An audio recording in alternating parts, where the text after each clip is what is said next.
Buenos días, pastor. Dios le bendiga muy ricamente por predicar la sana doctrina. Un gran saludo desde Washington. Qué bendición poder escuchar estos predicas y nos permite reflexionar a los que estamos sirviendo al Señor.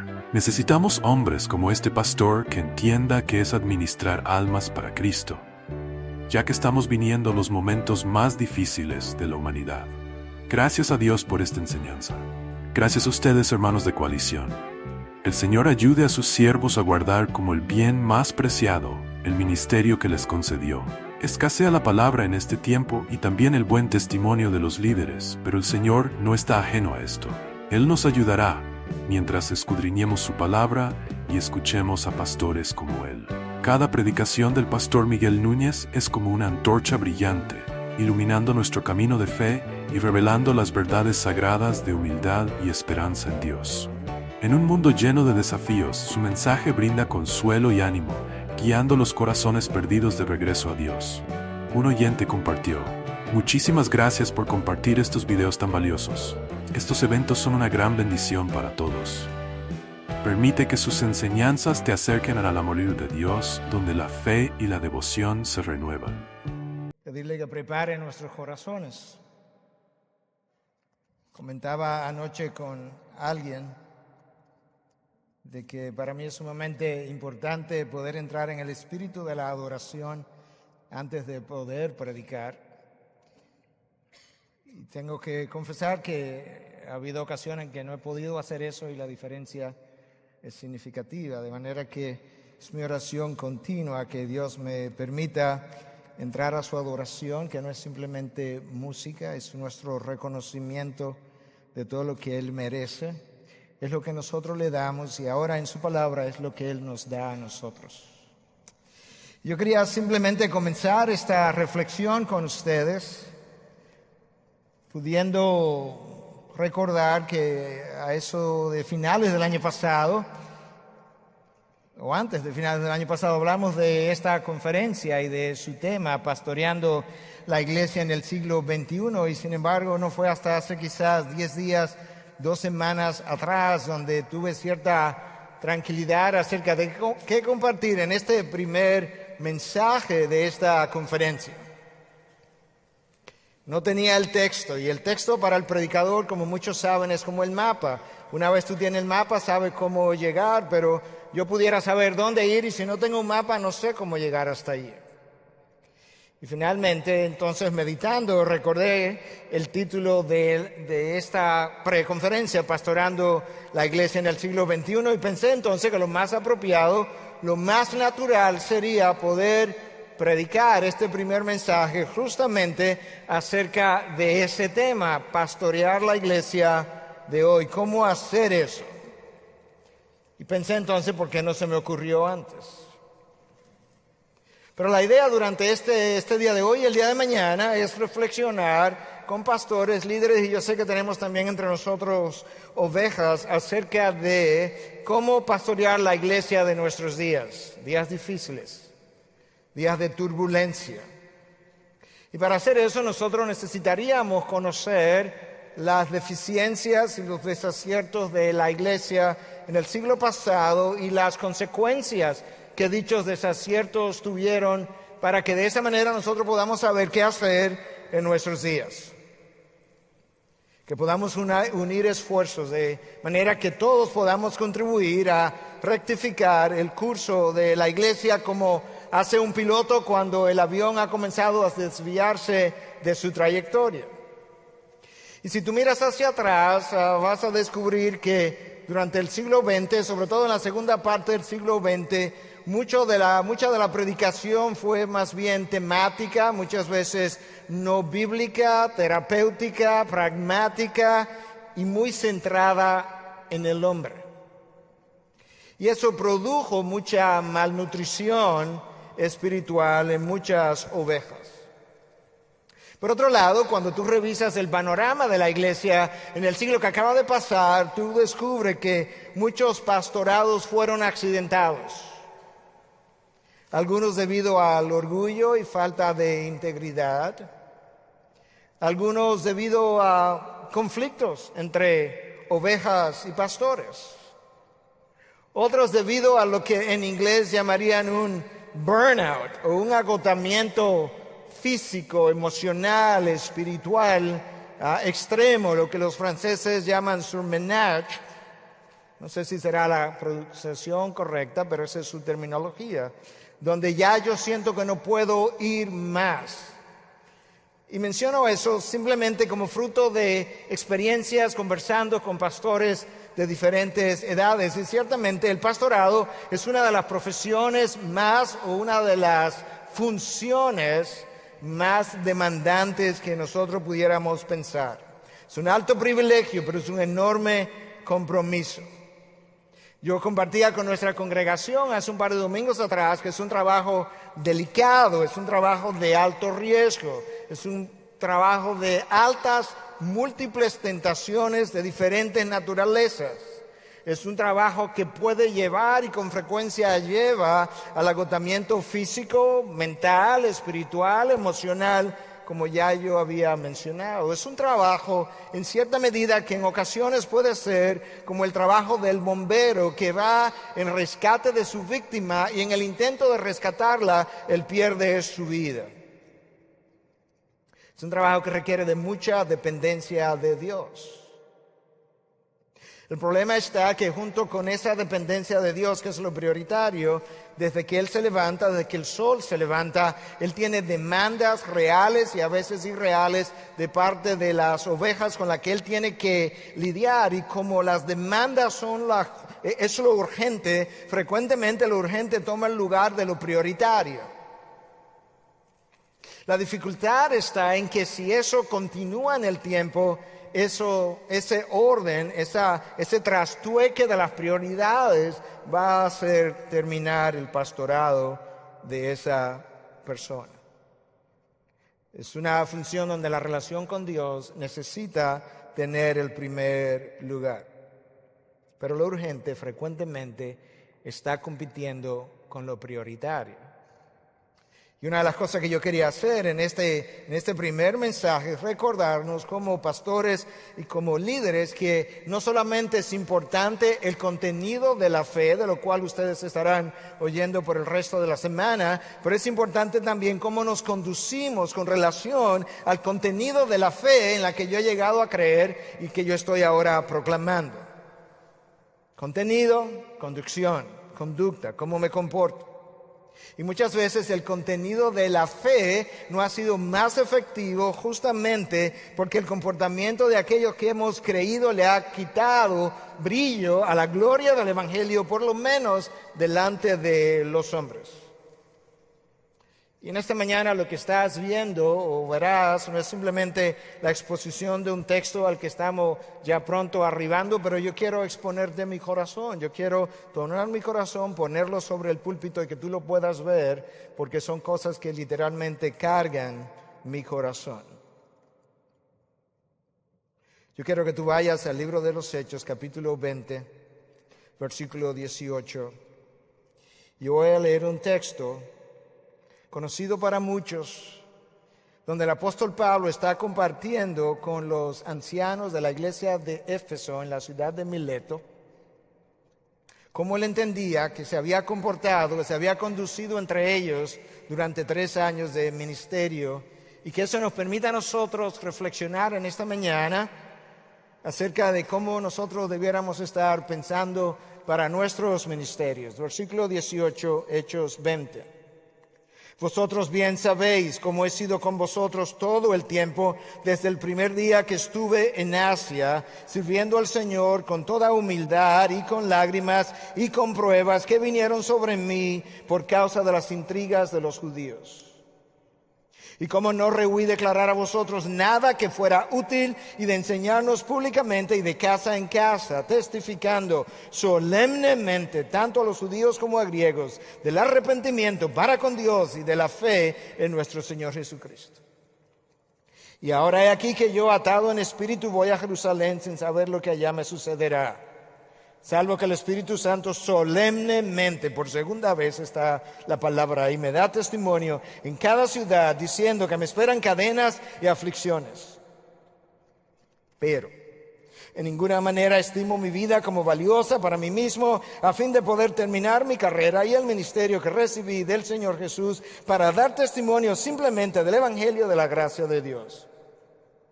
Y ahora he aquí. Yo sé que ninguno de vosotros entre quienes anduve predicando el reino volverá a ver mi rostro. Por tanto, os doy testimonio en este día de que soy inocente de la sangre de todos, pues no rehuí declarar a vosotros todo el propósito de Dios.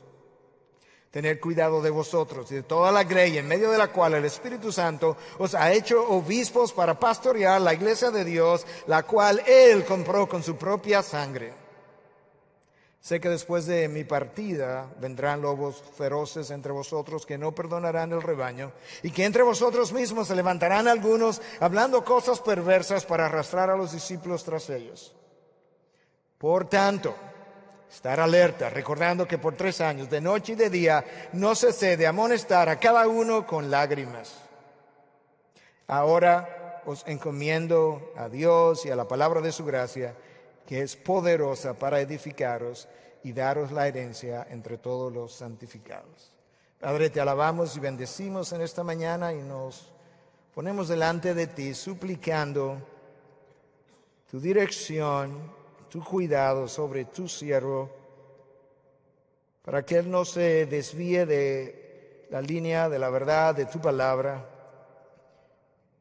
que él pueda honrarte, honrar la palabra viva del Señor Jesús a través de su palabra escrita, para la gloria de tu nombre, en quien oramos. Amén. No sé cuántos de nosotros pudimos percatarnos al leer este texto, un texto al que yo he regresado una y otra vez, especialmente cuando necesito recordarme a mí mismo de qué es que se trata aquello que yo estoy haciendo.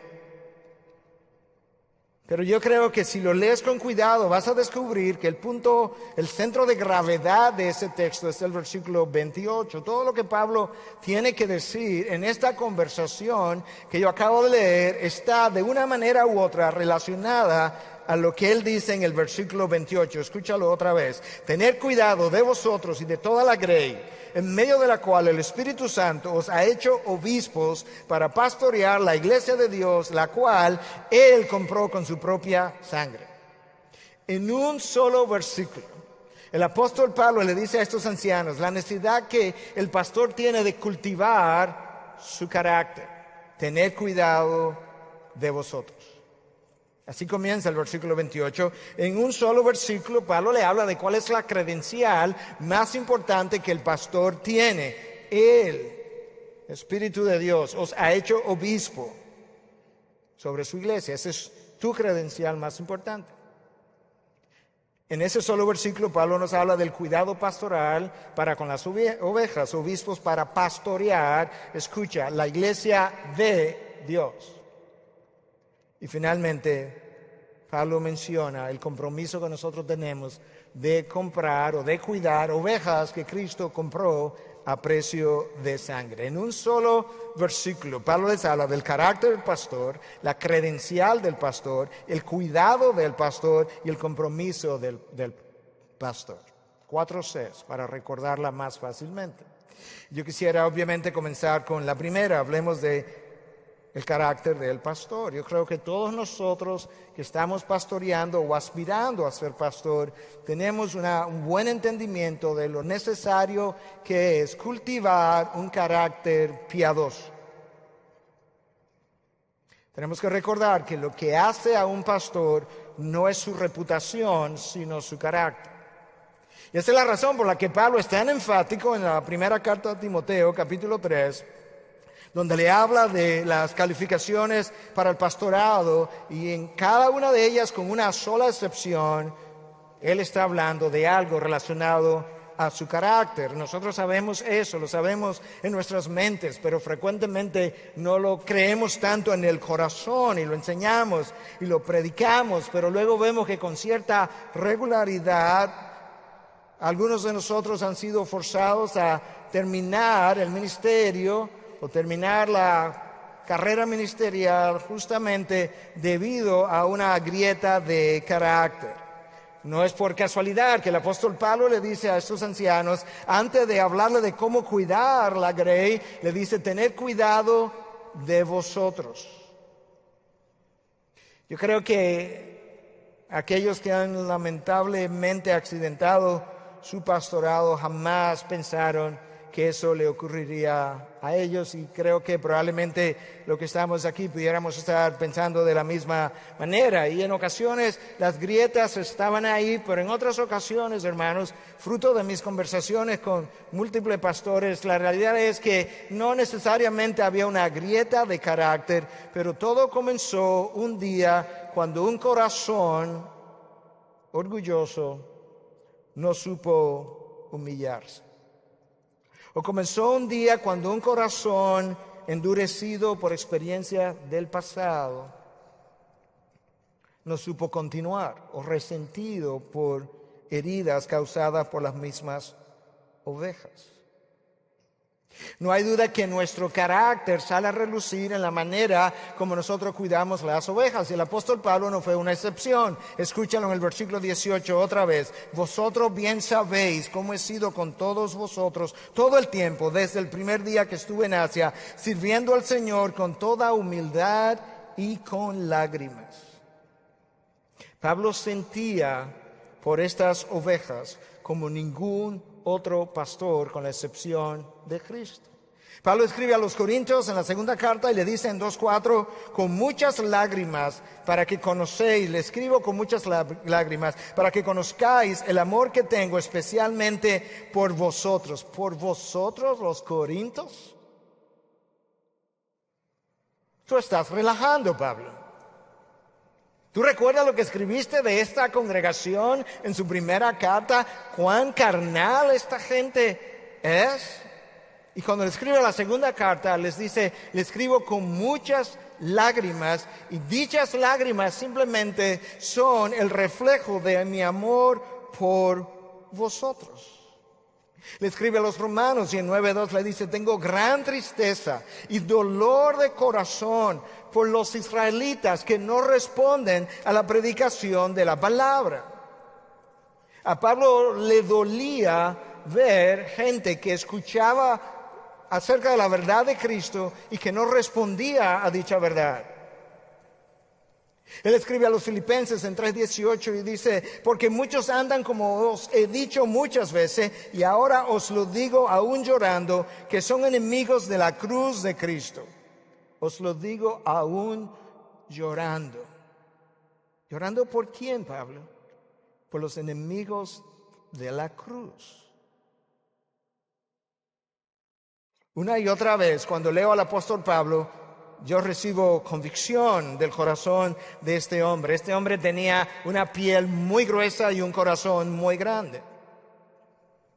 Y una de las cosas que nosotros tenemos que cuidar como pastores es que nuestro cerebro, nuestra mente no crezca a la par con nuestro corazón. Porque cuando el cerebro crece y el corazón no es engrandecido por el trabajo de Dios, nuestro conocimiento nos crea un problema a la hora de pastorear las ovejas.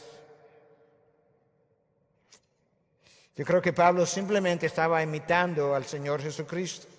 El autor del libro de Hebreos describe parte de cómo Cristo ministró con relación a sus ovejas. Escucha en 5:7, Cristo en los días de su vida terrenal ofreció ruegos y súplicas con gran clamor y lágrimas.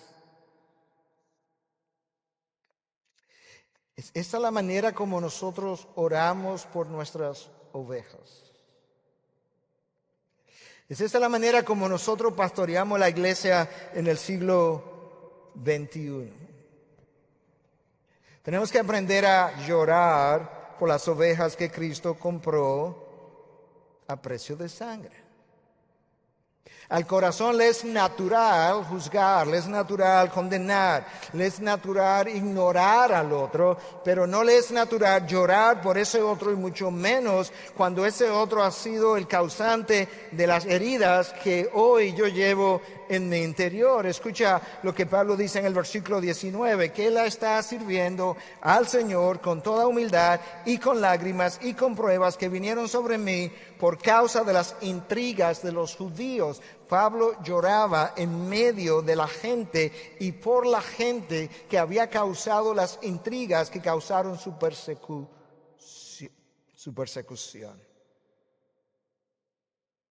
Wow. Persecuciones que estaban bajo la soberanía de Dios. Dios sabe. Yo lo sé por experiencia también. Él lo sabe mejor. Pero algunos de nosotros lo hemos experimentado. Son los golpes de la vida los que ablandan el corazón del hombre y del pastor.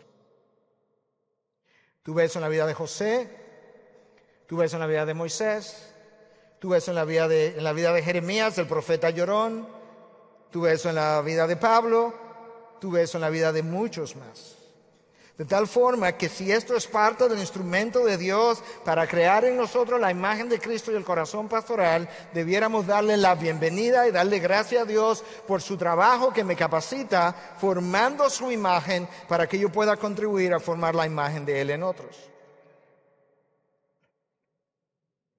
Amados compañeros de milicia, el ministro no se puede dar el lujo de tener un corazón resentido, ofendido, endurecido, engreído. El corazón endurecido no sabe llorar. No sabe llorar porque no sabe cómo dolerse por las ovejas que Cristo compró a precio de sangre. En medio de un movimiento de apóstoles y profetas que reclaman privilegios especiales, seamos ministros capaces de proclamar el Evangelio, y no solamente de proclamar el Evangelio, sino de vivir y de exhibir la gracia del Evangelio en nuestras propias vidas. Con toda humildad y con lágrimas. El apóstol Pablo supo llorar en momentos cuando otros experimentarían ira. Escucha el versículo 31 del texto que leí. Por tanto, estar alerta, recordando que por 3 años, de noche y de día, no cesé de amonestar a cada uno con lágrimas. De amonestar con lágrimas. Esta es la segunda vez en una sola conversación que el apóstol Pablo, al despedirse de estos ancianos de Éfeso en la ciudad de Mileto, menciona sus lágrimas como parte de la evidencia del corazón que Dios había formado en su interior. Pablo entendía que la amonestación y la disciplina de la iglesia son vitales para la santidad de las ovejas. Él entendía que esto es vital para evitar consecuencias y para reivindicar el nombre de Dios cuando éste ha sido pisoteado. Pero Pablo entendía también la necesidad de poder hacer la amonestación con un corazón que sabe llorar por aquel que está siendo amonestado. 3 años, de día, de noche. No cesé. Eso me da una idea, yo percibo la intensidad del trabajo pastoral en la amonestación. 3 años, de día y de noche, no cesé de amonestaros. Esto era todo el tiempo, pero con lágrimas. El puritano George Swinnock decía que cuando el pastor no confronta el pecado en el corazón de las ovejas, eso es cometer homicidio contra su alma. Wow. ¿Por qué lloraría Pablo al amonestar a esta gente? El texto no nos dice, pero yo puedo imaginarme. Quizá a Pablo le dolía ver a personas salvas, compradas a precio de sangre, que no estaban ocupándose de su salvación con temor y temblor. Quizás a Pablo le estaba doliendo ver personas incrédulas que escuchaban la verdad del Evangelio y el amor de Cristo Jesús y eran completamente indiferentes al Evangelio. Quizás a Pablo le dolía ver personas que estuvieron trabajando con él o que estuvieron sentados en las iglesias donde él estuvo predicando y luego verlas irse al infierno. Citando a Swinnock otra vez, él decía, es una cosa terrible irnos al infierno desde los bancos de una iglesia, pero es una cosa horrenda irse desde el púlpito.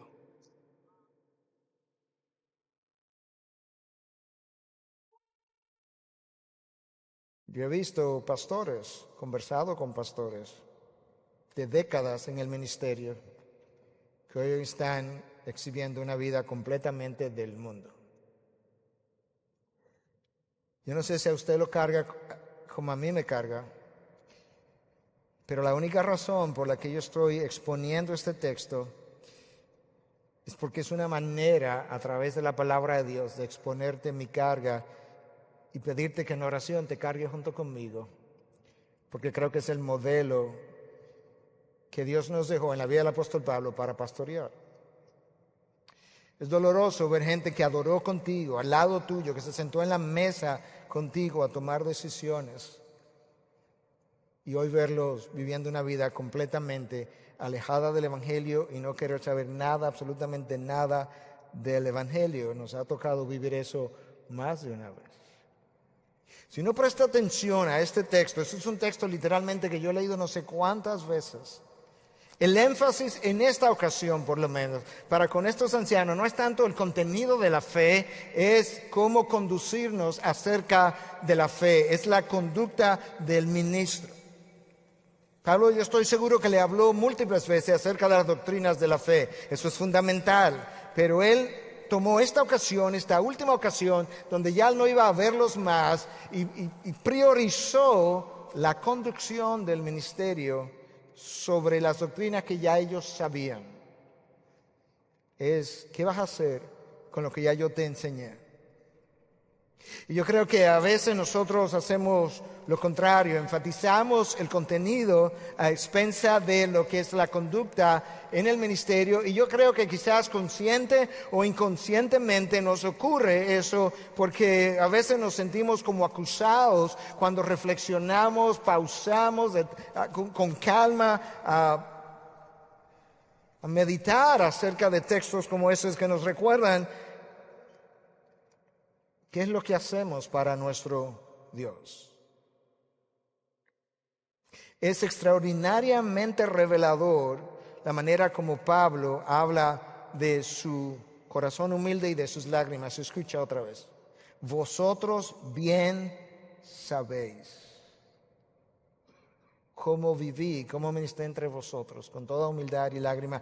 Pablo apela a sus mismas ovejas como testigos de su comportamiento. Eso es extraordinario y ciertamente si nosotros no lo pensamos bien, así debiera ser. Si nuestras ovejas que nos ven, nos escuchan, no pueden ser los primeros testigos de cómo nosotros hacemos el ministerio, entonces hay algo que yo tengo que corregir. Vosotros bien sabéis, versículo 18, acordaos que por 3 años, versículo 31, recordándole por 3 años lo que yo hice, vosotros sabéis, versículo 34, vosotros sabéis, vosotros me habéis visto, ustedes son mis testigos de cómo me comporté.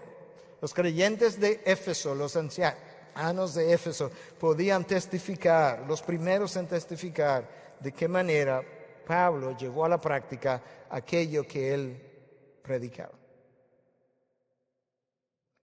El cuidado del carácter del pastor. En segundo lugar, veamos la credencial más importante del pastor. El Espíritu Santo os ha hecho obispos. Pastores amados, compañeros de la lucha, nuestra credencial número 1 no es nuestra preparación académica, aunque yo soy un fervor creyente de la preparación académica. Pero mi credencial número 1 es el llamado que Dios me ha hecho de arriba para hacer un cuidado aquí abajo. Lo que hace al pastor no es su preparación académica, es su llamado. Yo puedo tener la preparación académica y no tener el llamado y no puedo pastorear. Y yo tengo que recordar eso. Nosotros no estamos pastoreando porque somos más inteligentes que otros. Nosotros no estamos pastoreando porque fuimos más piadosos que otros y Dios reconoció esa piedad sobre nosotros. Nosotros estamos pastoreando única y exclusivamente porque Dios en su gracia nos vio con misericordia y nos hizo un llamado del cual nosotros no somos dignos. Ninguno de nosotros. ¿Te imaginas la responsabilidad de servir a un Dios que los serafines y ángeles y arcángeles que fueron creados para ministrar en su presencia le llaman continuamente santo, santo, santo? ¿Te imaginas lo que eso, solamente esa sola realidad debiera ser para nuestra vida de santidad y el cuidado pastoral de nuestras iglesias? Nosotros no somos profesionales, hermanos. Nosotros somos siervos para la gloria de nuestro Dios. El ministerio no es una profesión, de ahí el buen libro del pastor Piper. Hermanos, no somos profesionales. Si nosotros hacemos de la profesión, si nosotros hacemos de la vocación una profesión, seremos contratados y cancelados como el resto de los profesionales y eventualmente el gobierno terminará regulando nuestras profesiones como los demás. Nosotros tenemos un llamado de un Dios alto y sublime y hemos sido colocados entre ovejas que Él compró a precio de sangre, como si Él rogara por medio de nosotros, reconciliados con Dios. ¿Te imaginas a Dios rogando al hombre, el creador, a la criatura y luego haciéndolo a través de nosotros? Hemos sido llamados, como alguien decía, a persuadir y a rogar a los hombres a aceptar los términos de paz de Cristo. John Stott decía, la iglesia está en el centro del plan de Dios, del centro del eterno plan de Dios. Y nosotros hemos sido llamados a liderar algo que Dios, cuando pensó en su plan eterno de redención, luego de pensarlo, colocó la iglesia en el centro de ese plan y luego nos llamó a liderar algo que Él colocó en el centro de su plan eterno de redención. ¿Tú entiendes lo increíblemente extraordinario de este llamado? ¿Puede pensar la función que desempeñamos de liderar, pastorear algo que el Dios que llena cada pulgada del universo puso en el centro de su plan eterno de redención? Wow. Número 3. Pablo le habla del cuidado pastoral para con las ovejas. Fuimos hechos obispos para pastorear la iglesia de Miguel Núñez. No. De Dios. Piensa en eso por un momento. La iglesia que tú y yo pastoreamos no es posesión tuya ni mía, es posesión de nuestro Dios.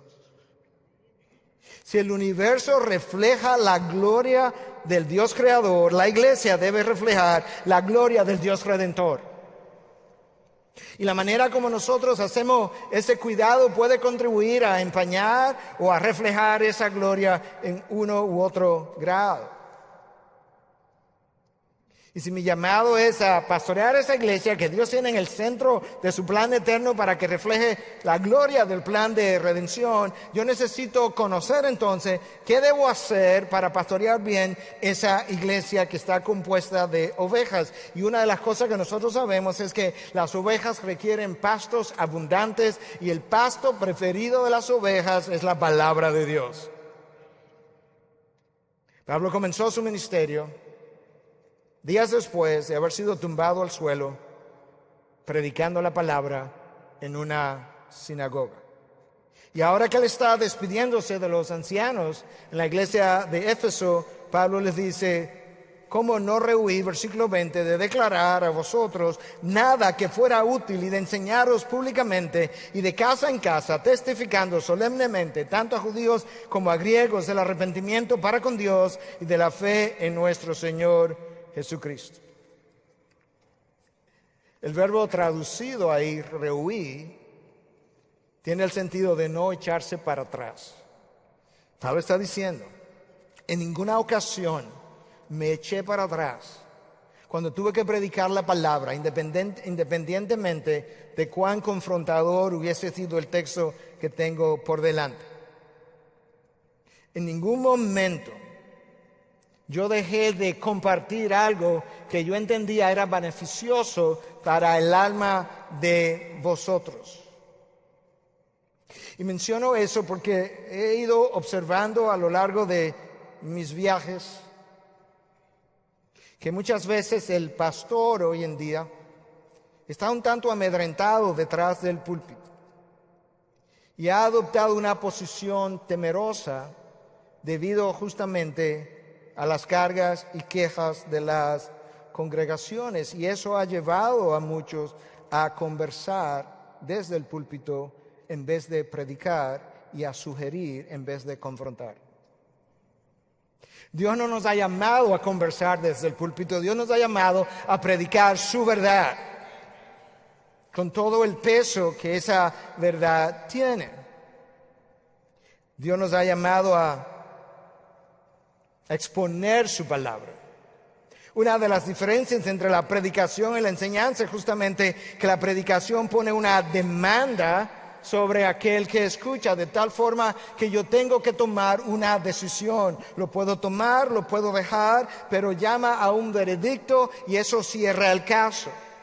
Unos estarán contentos, otros estarán airados, pero eso nosotros lo vemos de esa misma manera en la vida de Pablo, en la vida de predicación de Pablo y en la vida de predicación del Señor Jesús. Donde quiera que Pablo fue, o cayó preso o salió huyendo.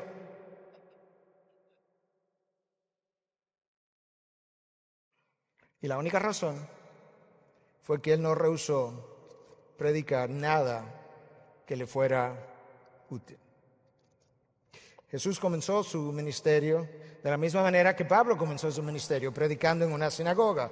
Jesús sale del Jordán, es bautizado en el río Jordán, y lo próximo que tú lees, que él está en una sinagoga predicando. Y tú puedes leer eso en el capítulo 4 del libro de Lucas. Pero por ahora, lo único que yo quiero que tú veas es cómo terminó el primer día de predicación del Señor Jesús. Porque no terminó bien. Cuando Cristo comienza a decirle a esta congregación que en los tiempos de Elías había muchos leprosos en Israel, pero que el Señor Dios solamente sanó, no solo a ninguno de los judíos, sino solamente a Naamán el sirio, y cuando en los días de Eliseo, y cuando le dice acerca de los días de Elías ahora, que en esa ocasión había muchas viudas en Israel, y Dios no envió al profeta a ninguna de las ciudades de Israel, sino a una viuda en Sarepta. Escucha al final de esa predicación. Una predicación que cuando tú la lees al principio dice que todos estaban admirados de la autoridad con la que hablaba. Pero para el final, versículo 28, y todos en la sinagoga se llenaron de ira cuando oyeron estas cosas, y levantándose le echaron fuera de la ciudad y le llevaron hasta la cumbre del monte sobre el cual estaba edificada su ciudad para despeñarle. Primer día de predicación del Señor Jesús. La verdadera predicación instruye, pero hace más que instruir. Apela a la mente. Y después que informa a la mente, apela a las emociones. Y después que apela a las emociones, apela a la voluntad. Y luego entonces pronuncia un veredicto que trae consecuencias. La predicación declara la verdad y de manera directa e indirecta señala el error, la mentira, el pecado. Es la única manera como nosotros veremos convicción en el corazón del otro y arrepentimiento. Escucha lo que Pablo dice, testificando solemnemente, ya lo leímos, tanto a judíos como a griegos del arrepentimiento para con Dios. La palabra arrepentimiento ha desaparecido de nuestro vocabulario y tenemos que traerla de nuevo a nuestro vocabulario. Algunos podrían decir, pastor, pero usted tiene que entender que algunos pastores son más fiscales que otra cosa a la hora de predicar la verdad. Puede ser, porque tenemos que aprender a llorar primero. Es desafortunado que todos nosotros, incluyendo quien habla, Aprendió a predicar antes de llorar. Pablo no rehusó declarar nada que le fuera útil en todo momento, pero lo hizo con humildad y con lágrimas. 2 veces Pablo dice, no rehuí, versículo 27, pues no rehuí declarar a vosotros todo el propósito de Dios. No me dejé amedrentar, ni por incrédulos, ni por creyentes, ni por el gobernador, ni por los gobernantes, porque no rehusé predicar todo el consejo de Dios.